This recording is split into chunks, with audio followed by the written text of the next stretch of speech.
The Giver by Lois Lowry. Narrated by Fraser Readman. Chapter 11. Jonas felt nothing unusual at first.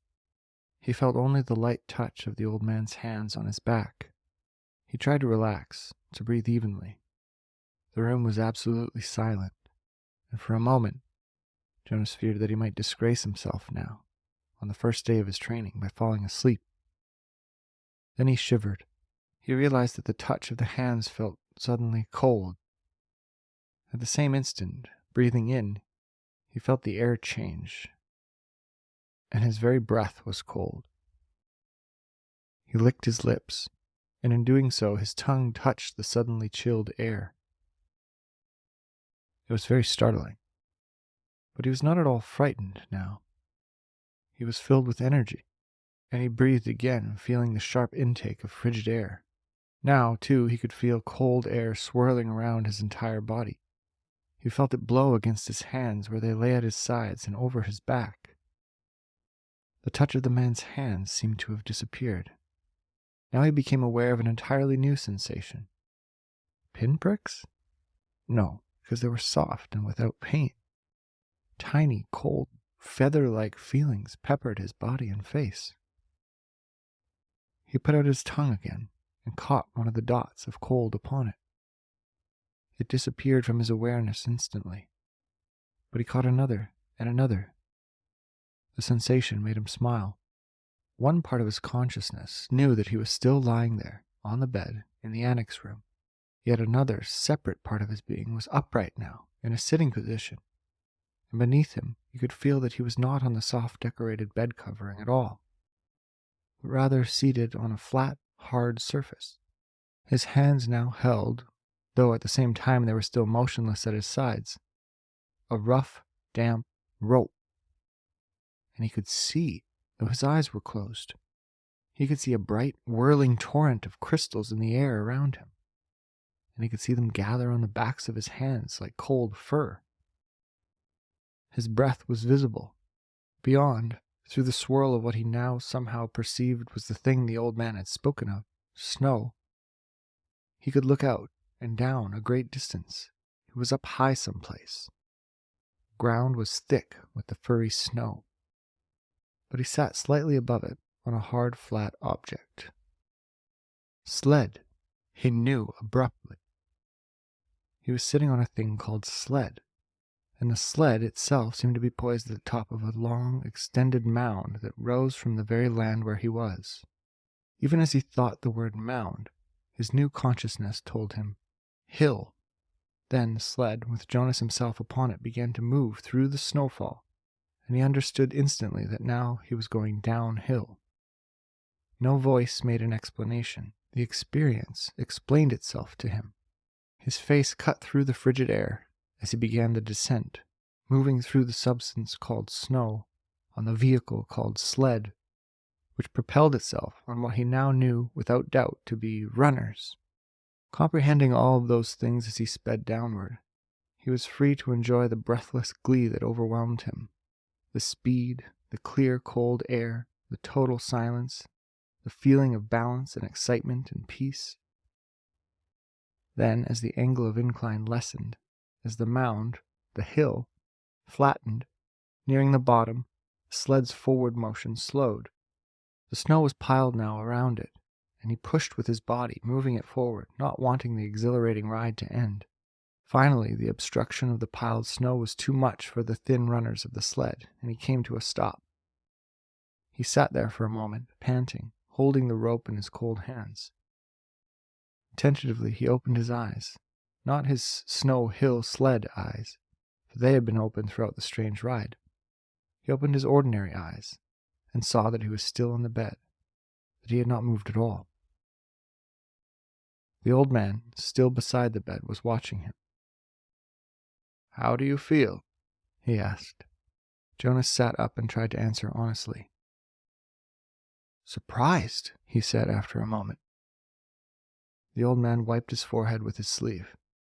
"Phew," he said. "It was exhausting, but even transmitting that tiny memory to you. I think it lightened me just a little." "Do you mean you did say I could ask questions?" The man nodded, encouraging his question. "Do you mean that now you don't have the memory of it, of that ride on the sled anymore?" "That's right. A little weight off this old body." "But it was such fun, and now you don't have it anymore. I took it from you." But the old man laughed. "All I gave you was one ride on one sled, in one snow, on one hill. I have a whole world of them in my memory. I could give them to you one by one 1,000 times, and there would still be more." "Are you saying that we could do it again?" Jonas asked. "I'd really like to. I think I could steer by pulling the rope. I didn't try this time because it was so new." The old man, laughing, shook his head. "Maybe another day for a treat, but there's no time really, just to play. I only wanted to begin by showing you how it works. Now," he said, turning businesslike, "lie back down. I want to—" Jonas did. He was eager for whatever experience would come next. But he had suddenly so many questions. "Why don't we have snow and sleds and hills?" he asked. "And when did we, in the past? Did my parents have sleds when they were young? Did you?" The old man shrugged and gave a short laugh. "No," he told Jonas. "It's a very distant memory. That's why it was so exhausting. I had to tug it forward from many generations back.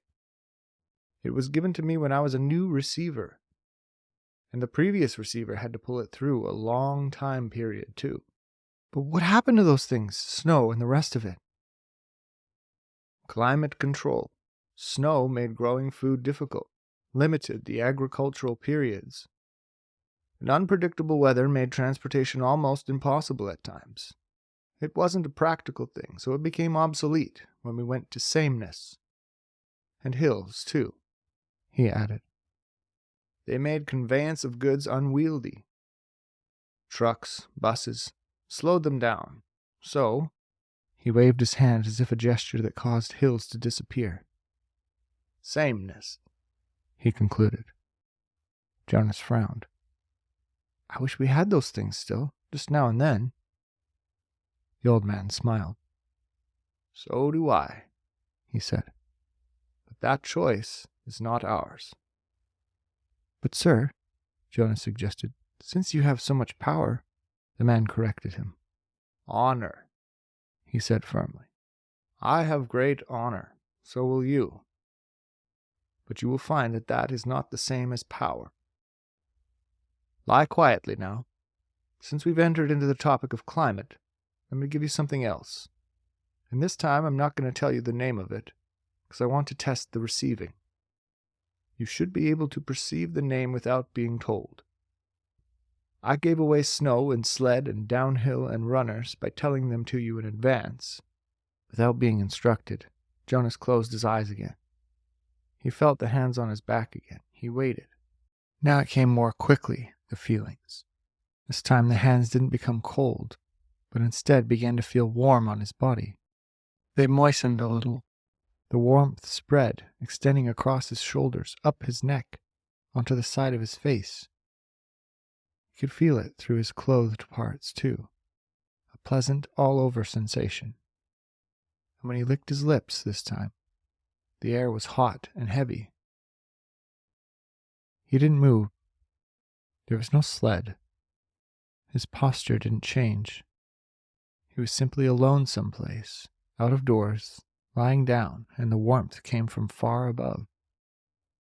It was not as exciting as the ride through the snowy air, but it was pleasurable and comforting. Suddenly he perceived the word for it. Sunshine. He perceived that it came from the sky. Then it ended. "Sunshine," he said aloud, opening his eyes. "Good. You did get the word. That makes my job easier.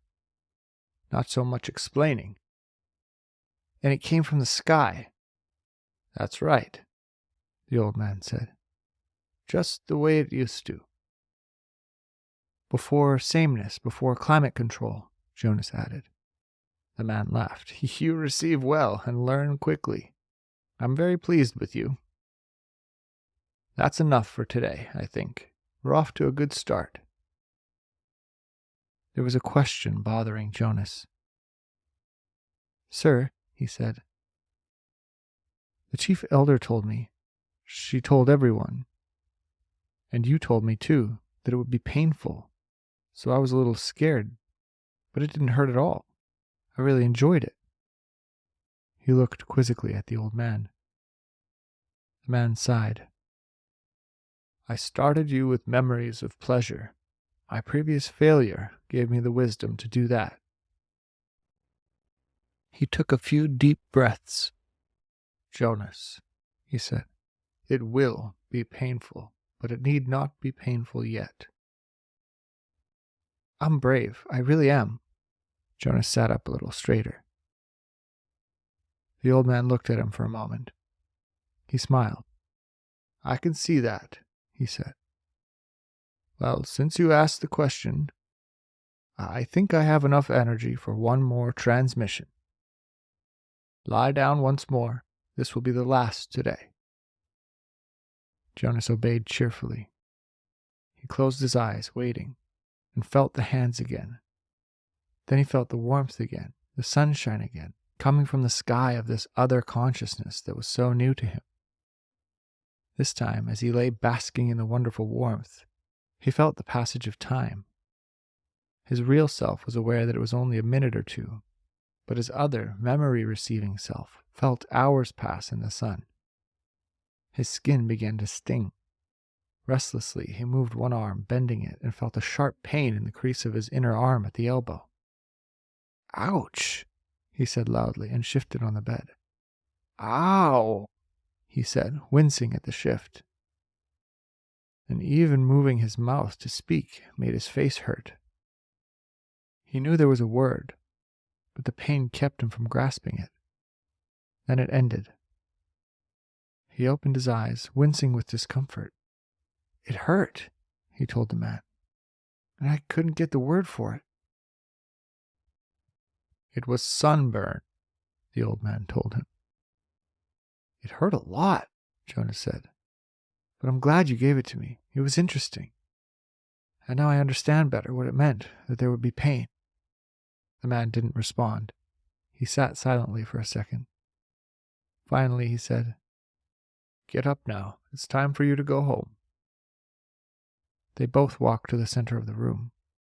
Jonas put his tunic back on. Goodbye, sir, he said. Thank you for my first day. The old man nodded to him. He looked drained and a little sad. Sir? Jonas said shyly. Yes, do you have a question? It's just that I don't know your name. I thought you were the receiver, but you say that now I'm the receiver, so I don't know what to call you. The man had sat back down in the comfortable upholstered chair. He moved his shoulders around as if to ease away an aching sensation. He seemed terribly weary. Call me the giver, he told Jonas.